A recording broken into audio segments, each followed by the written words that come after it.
কুষ্টিয়ায় ইসলামী বিশ্ববিদ্যালয়ে উপর্যুপরি ছুরিকাঘাতে সমাজ কল্যাণ বিভাগের সভাপতি ও সহকারী অধ্যাপক আসমা সাদিয়া রুনা নিহত হয়েছেন। শিক্ষককে হত্যার পর অভিযুক্ত ওই কর্মচারী রাষ্ট্রবিজ্ঞান বিভাগের ফজলুর রহমান নিজেও তার গলায় ছুরি চালান, তাকেও গুরুতর আহত অবস্থায় উদ্ধার করা হয়। আমার এক বন্ধু হুট করে বলছে যে ম্যামের রুম থেকে কিছু আওয়াজ আসছে, বাঁচাও বাঁচাও এরকম আওয়াজ আসছে। হুট করে দেখছি এদিকে যেতে দেখছি যে দুইটা আনসার এবং দুইটা মানুষ ম্যামের রুমের সামনে বলছে যে রুম থেকে এরকম আওয়াজ আসতেছে। তো সাথে সাথে আওয়াজ আর পাইলাম না, যেই রুম দরজার সাথে সাথে ভাঙা হয়েছে, ভাঙাই দেখতেছি যে ম্যাম তো একদিকে পড়ে আছে, আর ওই যে মানে খুন করতে আসছে সে নিজেই নিজের গলা কাটতেছে। এই নির্মম দৃশ্য দেখে নিজের কথা আর কি বলবো, এই হচ্ছে বিষয়।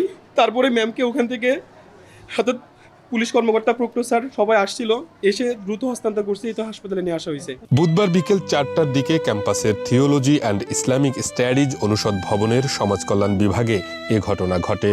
খবর পেয়ে শিক্ষক রুনার স্বজন ও শিক্ষার্থীরা হাসপাতালে ছুটে আসেন। গ্রুপে আমি শুনলাম যে ম্যাম এরকম হচ্ছে ছুরিকাঘাতে আহত হয়েছে। পরে আমি হাসপাতালে এসে এই অবস্থা দেখি, এবং যে আহত করেছে উনি সমাজ কল্যাণ বিভাগের কর্মচারী ছিল।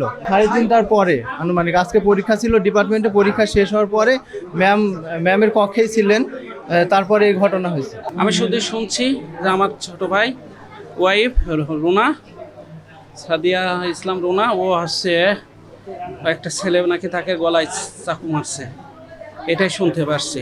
শিক্ষকদের ধারণা, বেতন সংক্রান্ত বিরোধ ও বদলি নিয়ে ক্ষোভ থেকে সমাজ কল্যাণ বিভাগের চেয়ারম্যানের কক্ষে আসমা সাদিয়ার গলায় ছুরি চালিয়ে দেন ফজলুর রহমান। তার বিভাগে আগে কাজ করত ফজলুর রহমান নাম কর্মচারী। কয়েকদিন আগে সে রাষ্ট্রবিজ্ঞান বিভাগে তাকে ট্রান্সফার করা হয়েছে। উনি হলেন সমাজ কল্যাণ বিভাগের চেয়ারম্যান।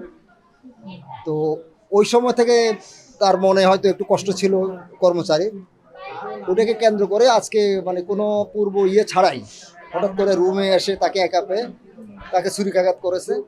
তার চিৎকারে তখন ছাত্ররা যারা ওখানে পাশাপাশি ছিল তারা এগিয়ে আসছে। তো ওই অবস্থা সে দৌড়ে বেরিয়ে গেছে, এবং সে নিজে তখন নিজেকে সেভ করা বা দোষ থেকে বাঁচার জন্য সে নিজের গলায় নিজে ছুরি দিয়েছে।